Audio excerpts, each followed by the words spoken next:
V, I might need your help. Okay, fellas. Where did the Zoom go? Okay.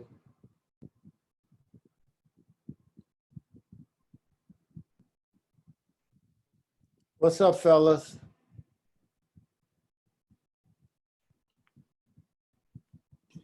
Yeah, how's it going? I have no idea.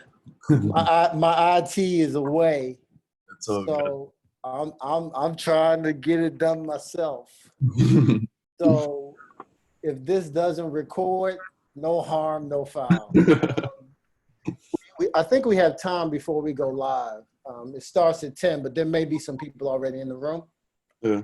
If there are, just bear with us. We're going to do some pleasantries here. Mr. Hines, you've been on before, so you kind of know the format. Mr. Muresan, thank you so much for taking time on a Sunday. No, thank you for having me. Big fan of the family. Big fan of any cat that walks on, goes through the season, contributes. So yeah, I always consider myself a glorified walk-on, because when Big John recruited me, he essentially said, "I'm bringing you here to be a practice player." And I mean, Raymond, you might have heard this before. So it was just one of those deals where anytime I get the opportunity to celebrate a cat that doesn't get that much shine, I'm gonna take advantage of it. And with this being kind of like a rebirth of the brand, so to speak, with Patrick being there, and then I had started to process Big John passing away, and then yesterday it pulls you back in with the virtual deal. But I think there's a rebirth with our brand, the Georgetown basketball brand, and I think you guys should know and understand that you're a part of that, especially because I'm old enough to be your dad. You guys should be doing this, not me. Is kind of the point. So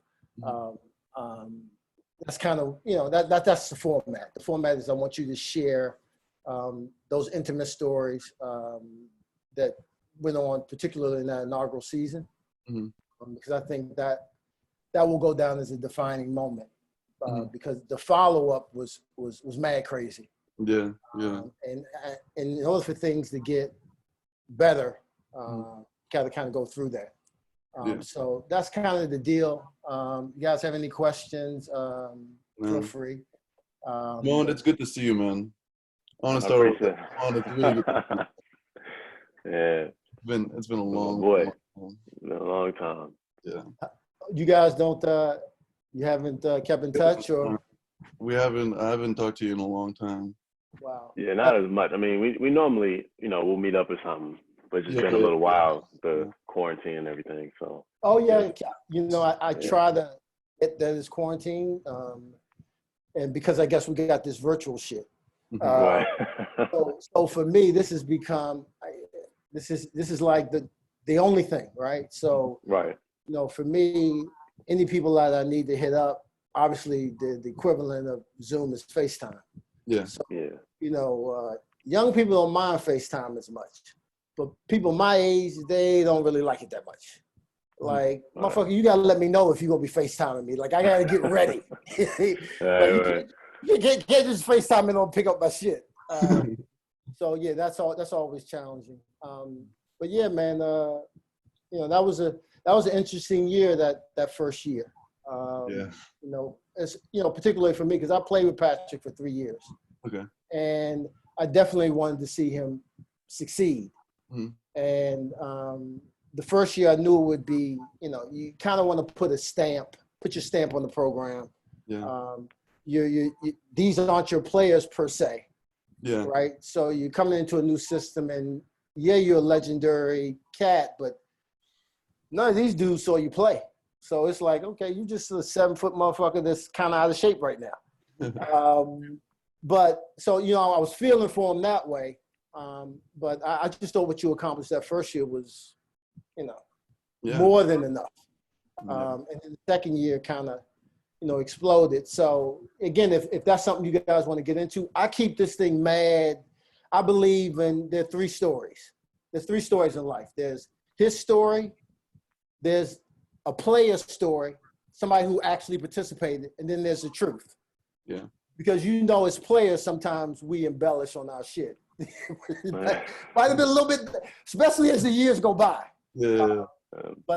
So that's kind of, kind of where my head is with this Hoya locker room. Mm-hmm. There has to be an end to it. And the end to it is when the young motherfucker tells me, Gene, I'm going to take this and do this. Because I think it should be a permanent thing, because if anything has happened with the spotlight being back on the program, is you see the history, right? You see how rich it is. You also see it's persevered, right? So it's lasted. And I can't emphasize enough. I hope you guys really feel a part of that, because your journey is way more difficult. Mm-hmm. Because you get no love. I mean, it's all heart and soul. Mm-hmm. And I remember I got hurt my sophomore year, the beginning of my sophomore year. And somehow or another, I got time at the end of my freshman year. So I'm thinking, I got a shot. Remember, I wasn't supposed to play at all. Yeah. So I'm thinking, I got a shot at some time. I get hurt, I come back, I'm sitting on the bench. And literally, I had a stress fracture. And literally, I'm working out in practice, riding the bike. I'm staying focused, staying in tune. When I got back, I saw no light. Mm-hmm. I was sitting on the end of the bench going, this is fucking miserable. But by the same token, I had to remember, dude, you had one scholarship offer. Yeah. Right. And that was Morgan State. So what the fuck am I really complaining about? Yeah. I'm at Georgetown. I'm around some white women for the first time in my life. I'm like, wow, my world just opened up. Yeah. But I just say all that to say, like, we got 4 minutes. I really want you guys to, express yourself. And like I said, Raymond, you've been on before. You were great. The feedback was great. Appreciate it. I want to hear about your brother. What's going on with him? Because I'm recruiting all the time. Okay. They may not be recruiting down the basketball office, but I'm recruiting. And if he's skilled and he got the off-court shit that you got, let me digress for a second, because I heard you was killing people in practice. So that always sticks in my brain. And same thing you with George. You got your brother coming through. So it's another Muresan cat. And tell him the goal is to play more than you did. Yeah. The goal is not to come there and just fucking take up a spot. No, I know, yeah. I mean, just because they give you the walk on, that don't mean you ain't supposed to be trying to play. Mm-hmm. And I'm sure you guys can kind of relate to that. So don't let me hog the mic, because I will. Running time is completely up to you guys. If you wanted 15 minutes, it could be 15 minutes. If you wanted 30 minutes, it can be 30 minutes. Usually when I get on with one of my old heads, it gets kind of nostalgic, right? Yeah. So I'm on here with sleep. And we go 2.5 hours. Yeah. What the fuck we got to talk about for 2.5 hours, right? But I'm sure if you two got on something similar to this, you would probably. Oh no! I mean, we have a lot of stories. I mean, the 2 years we spent a lot of time together, and we experienced a lot of stuff that not a lot of players do experience. Okay, so I want to hear about it.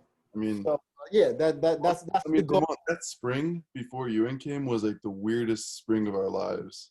Yeah, it was. Like it was real weird. We had no coach. We didn't know what was going to happen. And it was super like everything was up in the air. Like we were working out like by ourselves, and we were like, all right, who's coming? We had no idea. Yeah. And like all we could like base who's coming is, what we saw on Twitter. You know what I mean? So, right. How'd you find out? I think they brought us in, I want to say, But did you already know before they brought you in, or you found out when they brought you in? Well, there's always speculation. Yeah. So, sometimes you hear stuff on the internet before you hear it in person. Yeah. But I'm pretty sure they might have told us. I'm pretty sure I remember Lee Reed coming in, the athletic director, and he brought us in, and we all sat down in the gym and was like, we're going to hire Pat. Yeah. Pat, so. I think that's Markham tried to get in, and I didn't let him in. My bad. Try again. I'm challenged, yo. Try again. I can't imagine what that must have been like. Yeah. But again, it's one of those things. My mind, just because I was so savage, guys, you got to understand, I was trying to get playing time. I would have paid for playing time.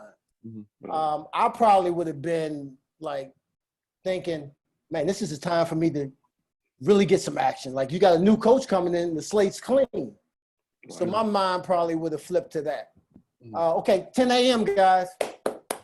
Hoya Locker Room, episode 21. I'm here with George Muresan and Mond Hines, Georgetown players from 2015 to 2019, 20. That's about right.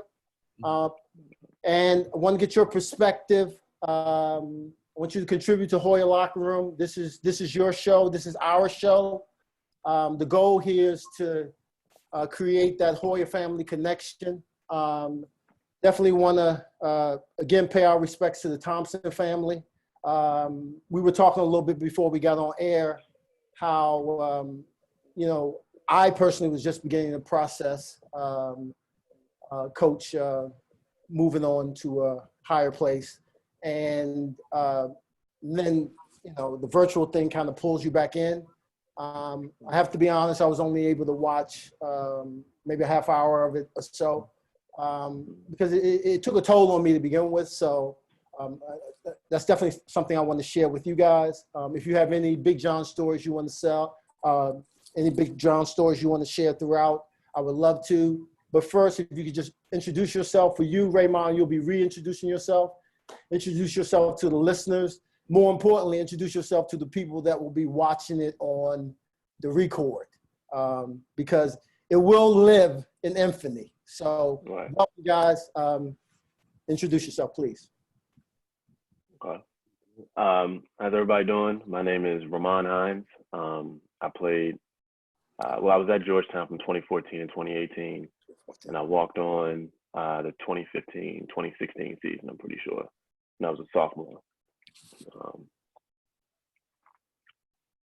Hello, guys. My name is George Muresan. I was a freshman walk-on in 2016 and graduated in 2020. And I was with Ramon for 2 years. It was, I missed those years a lot, man. I'm not gonna lie. Those were great times, but yeah, it was, I miss it, man. I really do miss it. So when I reached out to George, because I reached out to George first, we actually asked him, who would you like to come on with? And because that's kind of you want to flow with somebody that, you flow with while you were there. Yeah. And you have interesting stories to tell, because it's all about sharing stories with our listeners, stories they might not otherwise know. But I want to digress for a second. Both you cats should be modeling somewhere. Like the deep voice, smooth, chill, humble. Because I know you both can't be that humble because you bald. So on some level, that confidence factor had to take over. And that's kind of where I want to start. How are you able to maintain that level of confidence, that level of intensity? And also, George, if you could share why Ramon was the person you chose to come on and break some Hoya locker room bread with. All right, well, I guess, I'll just answer that. And you can add if you're modeling. You can let us know. No. Because you should be. Thank you. No, you sent me the list, and I was like, you know what? Like, I need to talk to Ramon. Like, I miss him a lot. And, like, everyone else that you sent me was, like, who I played with recently. Right. And it was like, we do have a lot of stories, but I don't know. I wanted to take a little bit back, you know what I mean? So, yeah, thank you, Ramon, for saying yes and coming on. Yeah, of course, man. George is my boy, It's like you said, I think people don't realize that as D1 athletes, how close you really get with your other teammates, especially George, because we were real cool. We were roommates as well. And I had friends who weren't on the team, but it's like, it really is family with the basketball program, because you're basically around each other more than, we always joked, around your own family. You're traveling all over the country. Some of us had classes together, of course, practice. You all getting yelled at together. cussed out together. It's really you really are growing and becoming men together. So, or young men really. So I wasn't surprised when George hit me up, and appreciate you letting me on, man. I'm surprised you accepted. I'm surprised you accepted. Man, I had a good time last time, so So I'm going to challenge you on that yelling and getting cursed out. I don't think either of you have any idea what yelling or getting cursed out really is, unless you had it for Big John. Yeah. I'm sure something maybe passed down. But if you guys could share maybe some Big John stories, because I know he was a permanent fixture at the gym. And I don't know how I would have felt about that as a current player. But by the same token, he, having such reverence, I'm sure every now and then you might have got a nugget you could use. But any stories you have to share, I would love to hear. You want to go first, Ramon?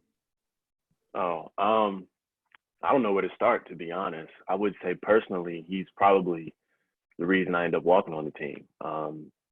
Because, before I matriculated at Georgetown, I was, I had no intention of doing anything with basketball. I played at Gonzaga. We were top 25 nationally. Gonzaga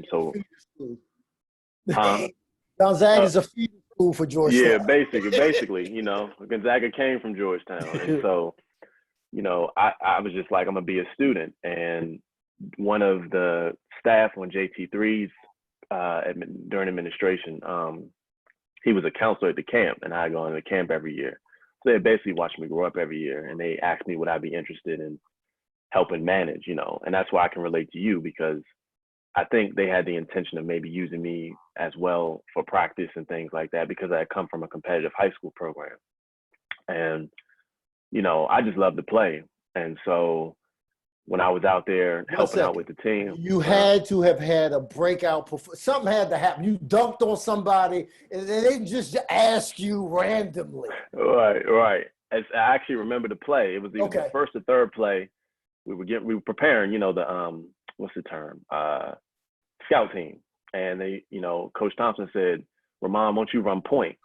So everybody just kind of looking around and because people know managers kind of played, but they don't think they really played. And I had played on a competitive level. You have I think some managers who didn't play that think they should be playing. Right, exactly. Yeah, that too.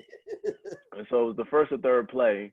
I remember I got the ball. We were running the play. I got the ball in the corner, and I drove baseline, and I did this reverse layup. And I remember the whole gym just goes quiet, and you could just hear the ball bouncing. And I remember JT3 he had a way of smiling without letting you know about it, because he knew I had played.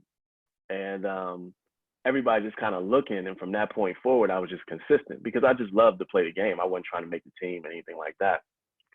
And Big Coach was loving it, because he was always, kind of that contrarian presence, picking on the guys, saying, look at this manager, this quote unquote no name, doing this to y'all. Y'all supposed to be ESPN. Right. And so, he would always, during his little talks, give me a little. And I remember he pulled me to the side one time, and he said, at the time, to not repeat it to anybody, but he was working to get me on a team.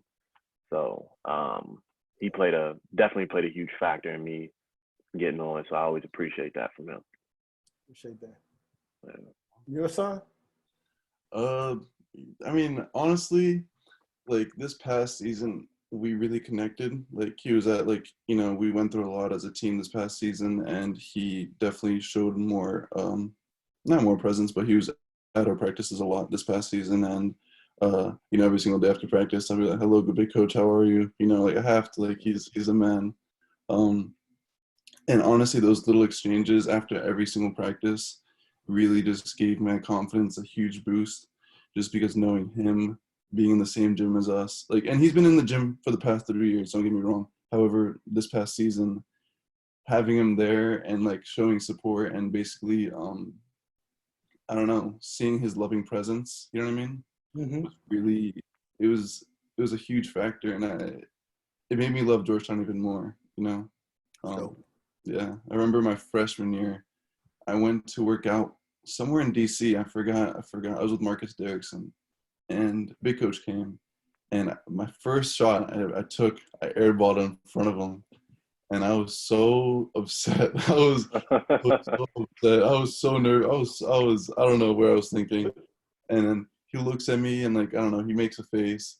And then I don't know, after that, like I felt really confident and just I was happy. Like I mean, I was getting washed by a legend, you know what I mean? And that's not something that happens every day. And I'll never forget that pickup. It was like I forgot where in DC it was, but it was a really cool experience to, have. Let me ask you both. You mentioned DC hoops. Did both of you play for DC Assault, or one of you play for DC Assault? I did. You played Yeah, for I DC did. Assault. Yeah, You played for DC Assault. What's your commentary on DC hoops current, and do you think we could do a better job in terms of, getting from our own nest? And if you do, what ways do you think we can improve on that? Meaning us as former players. Mm-hmm. I feel like on DC has, you can tell, right? Like from what area, what gym you go to, it's just a different vibe. Like I would be somewhere, I don't know, let's say somewhere in Maryland, right? Like the sports complex in Maryland, and it would be, competitive basketball, but like it's just basketball, right? That's it. But I'd go to somewhere in, I don't know, some other gym, for let's say AU, and it's a whole different vibe. It's more than basketball. It's like love. It's life. You know what I mean? And I think, taking from that pool and just being able to, I think there's like so much talent here. It's unbelievable, and you can see like the rankings and everything. There's always DC kids. But again, that was like 4 years ago. I don't know. I haven't really kept up with it. But I don't think that's going to decline ever, just because it's such a big part of DC as well. I may need you guys going to some DC Assault games so they can see you guys. That's a Georgetown guy, because as you know, all of that helps. The name recognition, and if you guys are former players, I think that would be great. What's your feelings on ball in DC? I think DC Assault changed to DC Thunder, right? They changed? DC Premier, I think DC now. Yeah, because of that. So DMV is a mecca for basketball, and I think it's there's a lot of trash talking between me and New York guys, because New York feels like they got the mecca, and there's an actual Showtime documentary that Kevin Durant produced talking about talent coming out of PG County. I don't know if y'all saw that. Yep. So I mean, and to be honest, I mean, I didn't even realize it until I started looking and saying, wait a minute, Ty Lawson's from here, Kevin KD, Michael Beasley, who was a DC Assault guy. And my mom actually grew up with Curtis Malone, the founder of DC Assault. Okay. So I don't just know about our generation. I got a little experience in the previous one as well. Yeah. So DC Assault, though, I mean, it's unfortunate what happened to the organization, but that was a national name. It meant something when you put on an Assault jersey. It actually felt like putting on a Georgetown jersey. You weren't just you were representing the city. You were representing something bigger than the city too.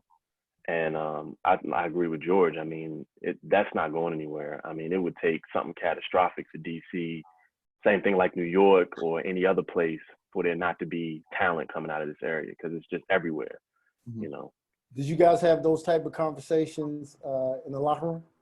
Yeah. Yeah. Jesse Govan, he was like, no, New York, and we're like, no, DC. Yeah. So both of you guys kind of have like family ties to the program. I mean, Raymond, you've been damn near Hoya half of your life. And then George, you have your brother walking on now. But before you touch on that, if you can touch on that, because I always find it interesting, going all the way back to the prehistoric days when I played, there was always a walk-on or two. Like somebody would just show up at practice. And Big John almost did it like kind of what he said to you, Raymond. I can go grab somebody off campus and do the shit you doing in here. So it was almost like a gut check. And it's almost like and if I can remember when Dikembe came to Georgetown, they originally had him at like 5'11" or something. So we always do, to me, I think they're cool. but we'll always do a little misdirection with the intel that we give on the program. And I'm saying all that to say, Victor showed up at the Big East joint, and next thing you know, you see it online. But if you go look for it online, you can barely find it now. So it's like a hide and seek. Yeah. So see, I read into that. Like, I think he's gonna come there and do damage. I hope so. But I do want to talk about that. Obviously, if you can touch on that. But what's the relationship between your dad and Coach Ewing? Did they have any? They're good friends. I mean, they haven't, like, you know, the only time they've actually were like communicating, or not communicate, but like, you know, interacted was back when they were playing, and then obviously when Ewing came as a coach, and it was cool. Like, I don't know, I think my dad was really excited to like see him again after all these years, because I mean, you know, Ewing was doing his whole thing at Charlotte. You love seeing your dad at the arena, yo. Yeah. So he like on it, like I think he came to the first game, to see him. But yeah, no, he was just really excited. You know, he loves catching. At the DePaul game. Yeah. So but yeah, no, like, he loves Ewing. He thinks that he's doing a really good job with the program, and yeah, he's happy. He's really happy that he was my coach. For that. Did you have anything to do with Victor deciding to go there? So yeah, I mean, I kept pestering Ewing. I was like, yo, look at my brother. Look at my brother. I kept pestering him. I was like, coach. So yeah, it was a really cool gesture by Thompson and you know. Thank you for doing your part. It means a lot to see. Like, I like that. I like seeing a Trey Morning, a Victor Muresan. I like seeing, you know, a Ryan Williams, because it just speaks to, I think, what the program's all about. No pressure on Mutombo's son. It's one of those things, like, if you don't want to come, then it's one of those things, then it's you're missing it. Yeah, of course. Raymond, you have a younger brother that's a baller. Are you talking to him about Georgetown at all, or has he asked you about your experience? I mean, I like you mentioned, like you alluded to before. I mean, I've been around Georgetown since I was 2, so it's ingrained in the house. We got Georgetown stuff everywhere. My mom used to go there. It was almost like the road was paved for me to go. Actually, it's a funny story. The Easter egg roll in 1999. I was 3 at the time, and no, it might have been 2 or 3. And Bill Clinton was president. You know, he's a Georgetown graduate, and I was rolling. I guess the eggs were rolling around or something. I ran into him, and he actually picked me up. So it's like God was just sending all these signs. Like, there's no other way I'm going anywhere else except Georgetown. So that in your presidential, but. So appreciate that. So I mean, it's always in the back of our mind, and like we said, my mom's always like, "You want to apply to Georgetown? I don't care if you don't want to go there or not. Just apply, because it's just kind of out of respect for everything." So he's definitely looking at it, and to play basketball there is, you know, an experience like no other. So I'm definitely pestering him too. You know. Come on, he just transferred to the Heights, right? Yeah, so that's another thing. He transferred to the Heights, and I believe he's a sophomore there now, so he's got a lot of time. How does he look over there? How's he look? Yeah. Oh, he likes it a lot. I'd actually heard the Heights when I was going into high school. I didn't know it was as far out as it is, but it's in Potomac. It's a nice environment, a nice community. You know, they've been working out and doing the best they can with COVID, but I think they're still expecting to have a season. So he's excited. He loves it, and you know, I'm happy for him. I'm glad he's found somewhere that's academically strong, but also athletically strong. That's been my experience my whole life, marrying the two. So he's excited for that. Yeah. How have you two handled the COVID, the pandemic, mentally? I guess more important, mentally. And George, are you still playing? Because I just ran through your Instagram page. I don't know who DKS Apparel is, but you should be modeling for them as well. I just gave them a shout out, so DKS Apparel. Shout out Dominic. Yeah, that's what But how are you guys handling in terms of professionally and then personally as well?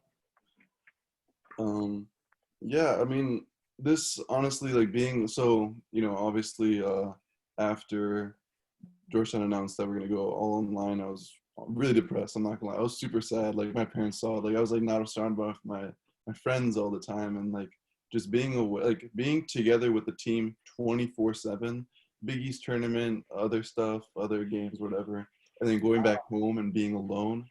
I was like, wow, this is like insane. But honestly, like a lot of like life-changing events happened during the pandemic. Like I graduated, like it was just a weird graduation in my A kitchen. virtual graduation. It was super weird. And like my family got COVID. So like I had to see my dad sick. My brother were suffering. My mom was fine, which is kind of weird. But it was a scary time and full paranoia, going out in the streets and like going to go grocery shopping. Like that was a whole adventure that, what I mean? Cause you can't really trust anyone nowadays. You don't know if they're sick or not. Um, but no, I think honestly, it gave me the opportunity to do what I wanted to do for a long time and just be with my family, and just live with them again because I haven't been able to actually live with them for the last 4 years because of basketball, which is all I really wanted ever, and got my mental health like very, very in check. But yeah, so now after basketball, I am working full time now, and I'm actually still a Georgetown student. like Okay. I'm in the master's program right now, Dope. which is really cool. But I love being on the phone with two smart dudes. I'm good money. yeah, Yeah. What's your master's in? technology management. Good. Thank you. Yeah, it's hard. I have a quiz tonight that I was studying for. But no, I love it. I love the program, and honestly, like I wouldn't go anywhere but Georgetown. I mean, It showed while you were there, fam. yeah. It really showed. It was a reason why I think you both were fan favorites. And, I just think given the opportunity, I think you both produced, and clearly just from talking to your former teammates, you guys were giving them the business in practice. So that's awesome. Raymond, how are you maintaining? I'm maintaining well. I mean, obviously staying inside, I agree with George. I mean, when I graduated, I started taking up a lot of entrepreneurial activity. I maintained my nonprofit. I just kept it low key because, I'm matriculating next fall 2021 into law school. Not exactly sure where yet. So I'm starting the application Georgetown. process. Georgetown Law. Yeah, that's definitely. I mean, of course, it's always on the list. Okay. I'm But just putting it out there for any alumni services that are listening.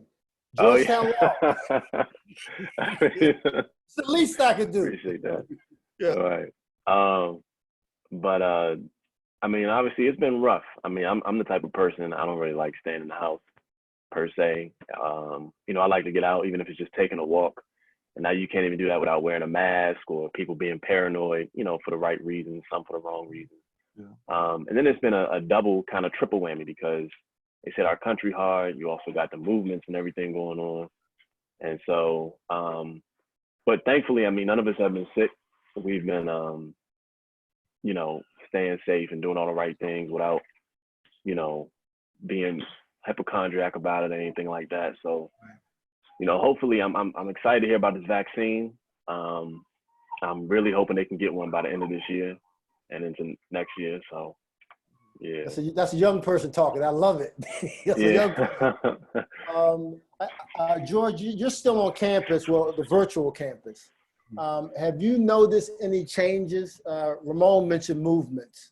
Have you noticed any changes on campus in terms of the way people are communicating about what's going on, the way people are communicating about the obvious, touch points in the world right now? Y'all? I mean, I don't know.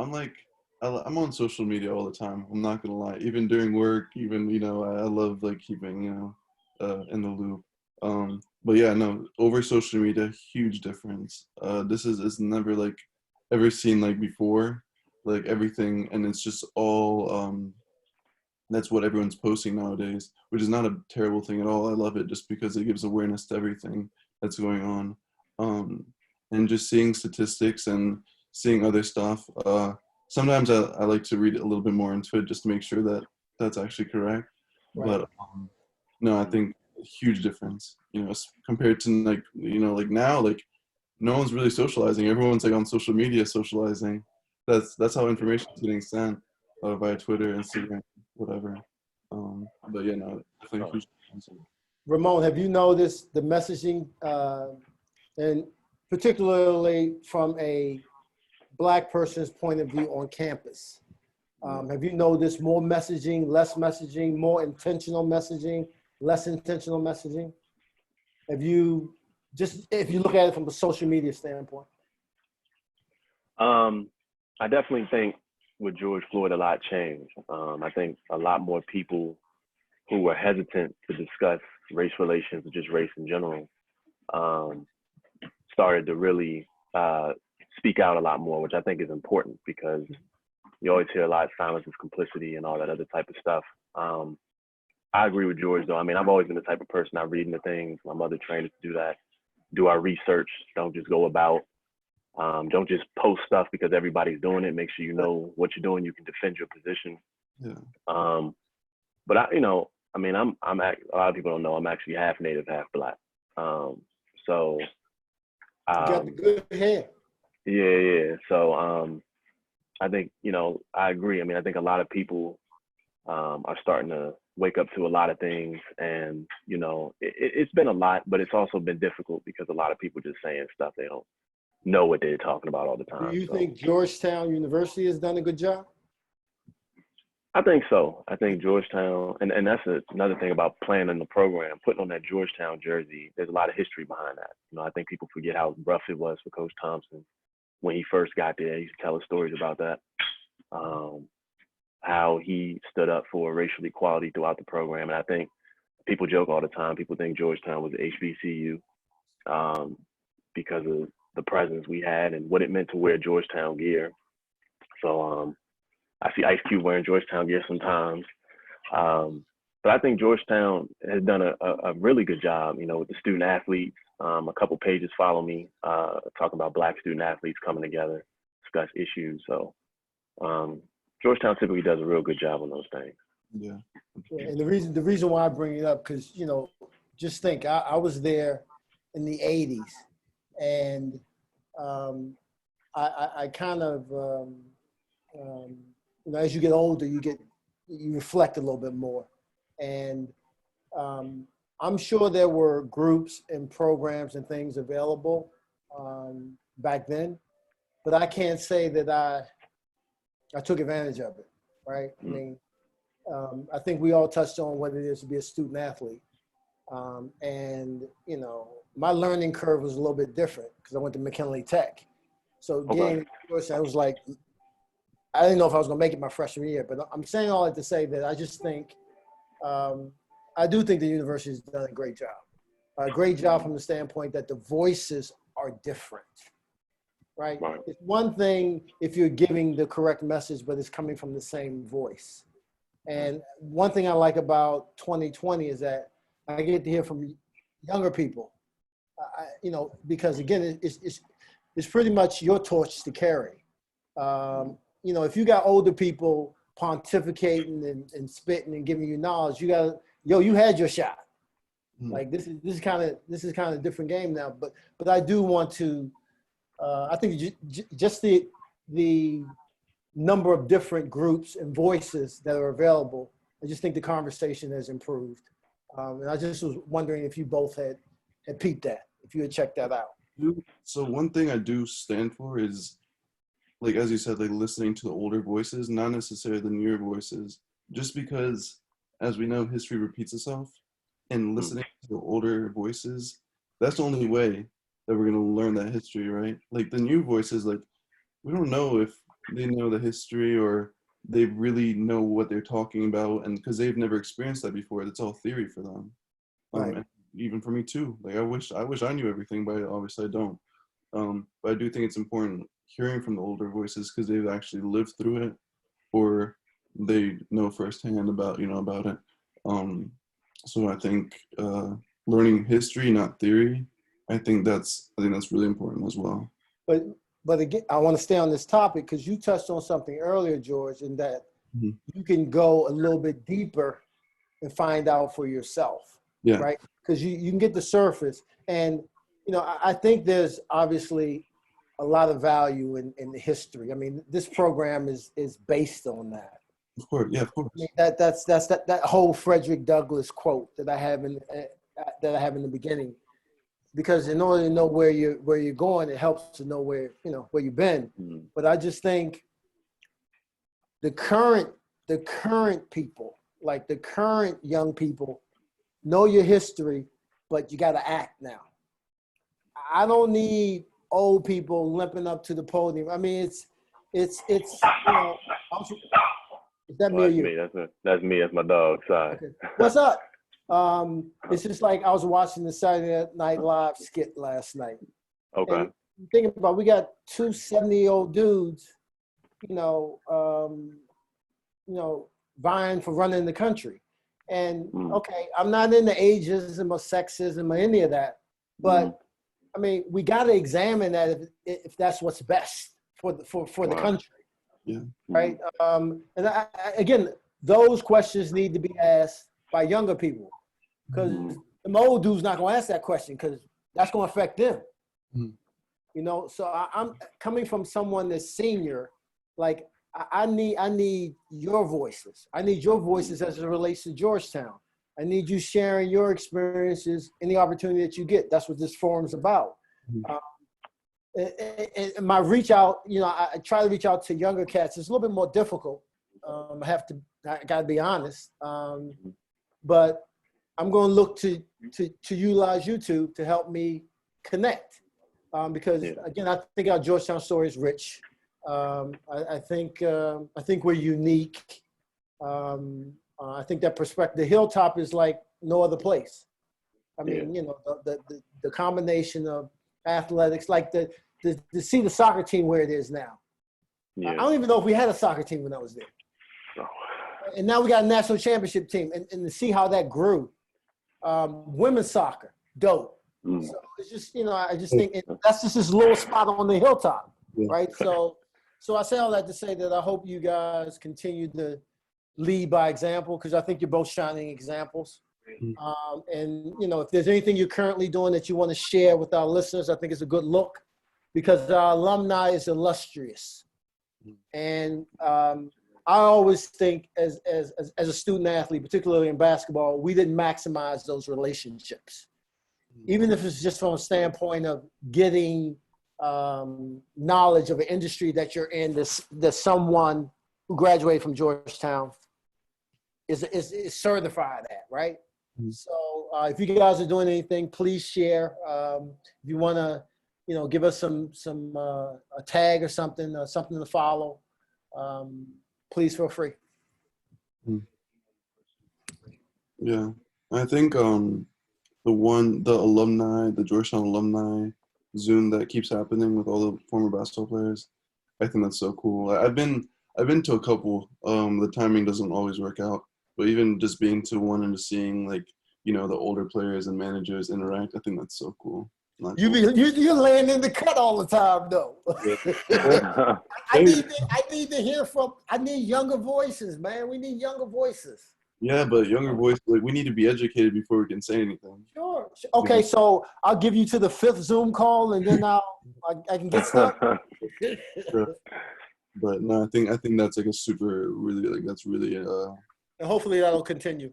Yeah, no, I agree. And I don't know of any other programs that does that kind of stuff. I'm not gonna lie, I really don't. Yeah. And that's something I feel like Big Coach had a huge part in. He taught us that. He taught everyone that. I think it's I really think it's cool. Yeah, just to piggyback on that, I definitely think the alumni thing that Pat Jr. is doing, I appreciate that. I think it's a great way for everybody to come together. And just going back to what we were saying about young voices, I mean, I certainly agree. Young people definitely need to speak up. I also do economic and political research as well, so I'm all into that stuff. And I think George is right. I mean, I think we definitely need young voices, but we need young, educated voices as well. I think social media is more of a blessing than it is a curse. Mm. But I think a lot of stuff spreading on social media is contributing to the problem. I tell people all the time that the sort of just in relation to some race relation issues, for example, there are a lot of people telling, for example, young Black generations the wrong things. You know what I mean? The same way that folks who may not believe in equality are telling the next generation the wrong things. I think it's important to look at the truth. Like you said, there are three stories. There's his story, the player's story, and then the truth. And I think it's important, opinion's great, that's a First Amendment right. But I think also we got to start telling the next generation what works and what doesn't work. And I think there are a lot of people who aren't spreading that truth the right way, and they're going about it in sensationalism as opposed to objectivity. So I think it's important to do that as well. Dope. I couldn't have said it any better. But now that you mentioned what you're currently, you kind of mentioned what you're currently doing. But if we want to, catch up to you or reach out to you on Twitter or, please give us your handles because I'm not good at that. Oh yeah. I mean, I'm on everything. I got Facebook, Instagram, Twitter, LinkedIn. That's probably the best way to reach out to me. I peeped your LinkedIn today. Yeah. And I think the people who are real close to me, they always got my number and everything. I'm always open. Like I said, I'm doing 2 ventures right now. I got my nonprofit I started in high school, and I have, which is basically venture philanthropy, using investment principles to raise money for charities. And also have the research I'm doing. I'm trying to decide if I want to do a book or maybe start a think tank, but just something low key. It's only been a few years since I graduated. I didn't want to do something too crazy, get a full-time job or something that's committed before I went to school. Right. But I'm looking forward to, other than that, I'll be going to law school, and that's what I'm doing right now. So, yeah. George, final words? I mean, I think this is great. I'm looking forward to the future podcasts. But yeah, I'm just hanging in there and working hard and, trying to make 2020 and, because obviously the rest of our lives have changed after this. So trying to make everything positive and think positively. Well, thank you both for giving us some love on your Sunday. Let's stay in touch. Let's keep this going. More importantly, I hope you two catch up sooner than later. More than because the energy between you two is infectious, right? Like this, I can tell. There's a story there that connected you two, but maybe that's not for the locker room. But no, honestly, took me under his wing. That's as simple as that. Yeah, he was like the first person that reached out to me when I was a freshman, and after that's the story. I gotta tell you, man. Didn't nobody reach out to us back in the 80s, man. You had to learn by fire, but I'm glad things have evolved. Like I said, we're family, yo. I'm a Zoom or a phone call away, a text away. Let's just stay connected, and hopefully we'll do something like this again. But maybe we'll bring on the whole team or something. If I can say anything, I just really want to thank you guys from the bottom of my heart. This is a good look because yesterday was tough, and I was kind of looking forward to this, getting some Hoya energy. So, salute to you both. Thank you. Absolutely. Thank you for having me. All right. You too. Peace. All right.